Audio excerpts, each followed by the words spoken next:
ये कहानी गोपाल की है। गोपाल करीब 8 साल का था, तभी उसकी माता की रोड एक्सीडेंट में मृत्यु हो जाता है। गोपाल के पिता अकेले हो जाते हैं। उन्होंने दूसरी शादी करने का निर्णय लिया और वह दूसरी शादी कर लिए। गोपाल के पिता जब शादी करके घर लेके आए तो उनकी माँ उसे बहुत मानती थी, लेकिन 1-2 दिन बीत जाने के बाद वह कुछ न कुछ सुनाया करती थी गोपाल को। ए गोपाल, मैं देखता हूँ तू दिन भर बैठे रहता है। तुझे कुछ काम वाम करना नहीं है क्या? अगर तू काम नहीं करेगा तो तुझे खाने को कुछ नहीं मैं दूंगा। और मैं घूमने जा रही हूँ। शाम के वक्त जब मैं लौट के आऊँगी तो घर का पूरा सफाई करे रहना, कि मैं थकी रहूँगी, घर का सफाई नहीं कर पाऊँगी। सफाई अच्छे से कर लेना तुम। पिताजी, इसीलिए आप दूसरी माँ को लेके आए हैं। जब से आई है तब से कुछ न कुछ मुझे सुनाया करती है। पापा, मैं मजबूर हो गया हूँ। मेरा दम भी कुछ नहीं करता। जैसे मैं बोलता हूँ मुझे हाफा चढ़ जाता है, लेकिन मैं कुछ कह नहीं पा रहा हूँ। बेटा, तुम्हें इतनी बड़ी दिक्कत थी? तुमने मुझे आज तक नहीं बताया कि तुम्हें इतना बुखार है। इतना लेट तुम क्यों किए बेटा? तुम्हें तो बता देनी चाहिए था कि मुझे बहुत जोर से बुखार है। चलो तुम्हें दिखाता हूँ डॉक्टर को भी। अभी मूड बनाए थे घूमने के लिए और अब कह रहे हैं कि इनको ले जाऊंगा दवा कराने के लिए। ठीक है जी, अब मैं जा नहीं रहूंगी। जाओ तुम इनको दवा करा के ही ले आओ। अच्छा खासा मूड मेरा बेकार कर दिया तूने। मैं अब जा रही हूँ। अब रात हो जाती है।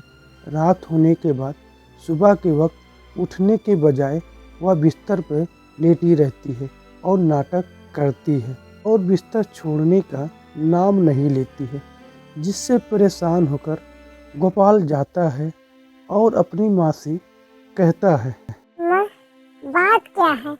मैं तुम्हें निराश तो नहीं किया। मुझे जो दिक्कत थी मैंने वही कहा।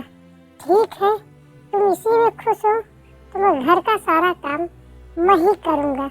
तुम जाओ और घूमो, मैं घर का पूरा काम करूँगा। मेरी माँ तो चली गई, लेकिन अब मैं दूसरी माँ को खोना नहीं चाहता। सुन रही हो जी, गोपाल भी तुम्हारा भला ही चाहता है। तुम झूठे गोपाल को हमेशा परेशान करती हो। ऐसा बेटा नसीब वालों को ही मिलता है।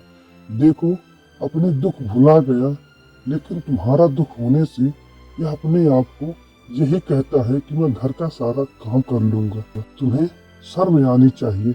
ऐसा बेटा किसी को नहीं मिलेगा। बेचारा, इसके शरीर देखता हूँ तो मुझे अपने आप को कोसना पड़ता है, लेकिन करूँ तो करूँ क्या? आपको यही लगता है कि मैं गोपाल का सेवा नहीं करता हूँ, गोपाल को प्रताड़ित करता हूँ। तो गोपाल ही समझ रहा था, अब आप भी समझने लगे हैं। अब मेरा जीने से क्या मतलब? मुझे इस दुनिया से चला ही जाना बहुत बेहतर होगा।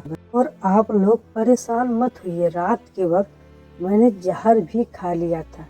अब मेरा जहर पूरे शरीर में फैलने ही वाला है और मैं कुछ ही क्षण में मरने वाली हूँ। मुझे माफ़ कर देना गोपाल। मैंने तुम्हें बहुत बुरा कहा और तुम्हें बहुत प्रताड़ित किया। मुझे माफ़ कर देना गोपाल। मैं तुम्हें समझ नहीं पाया और मैं ये सोचा कि मेरा दूसरा बेटा आएगा, वो राज करेगा। तू तो पहला है, सारा धन तू ही पा जाएगा। वह बोल ही रही थी, तभी उसका आँख बंद हो जाता है और सब लोग चौंक जाते हैं। गोपाल के आंखों से आंसू रुक नहीं रहा था और उसके पिता के मुंह से खुला ही खुला रह गया। गोपाल और गोपाल के पिता दोनों रोने लगे। अरे, ये क्या हुआ? तुमने गजब कर दिया जी। अब सुबह के वक्त सारे गांव वाले इकट्ठा होते हैं और जो क्रियाक्रम होता है उसे निभाते हैं और घाट पर ले जाकर उनके शरीर का अंतिम संस्कार करते हैं। अंतिम संस्कार करने के बाद घर लौट आते हैं और रात हो जाता है। धीरे धीरे बहुत दिन बीत जाता है। एक दिन गोपाल खाना खाकर देख रहा था और मन में कुछ सोच रहा था।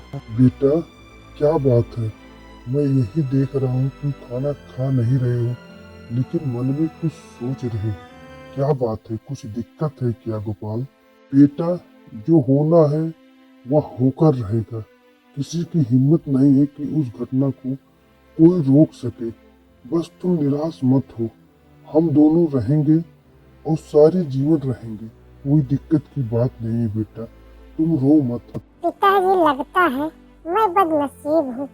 मेरी माँ आई, वो भी चली गई, फिर दूसरी माँ आई, वो भी चली गई, अब मुझे अकेला छोड़ गई। मुझे ये नहीं समझ में आ रहा है कि मेरा नसीब ही ऐसा है कि मेरा सब कुछ ऐसा है। मेरे नसीब की गलती है कि मैं इसीलिए पैदा हुआ हूँ कि जिंदगी भर मैं दुख का सामना कर सकूँ।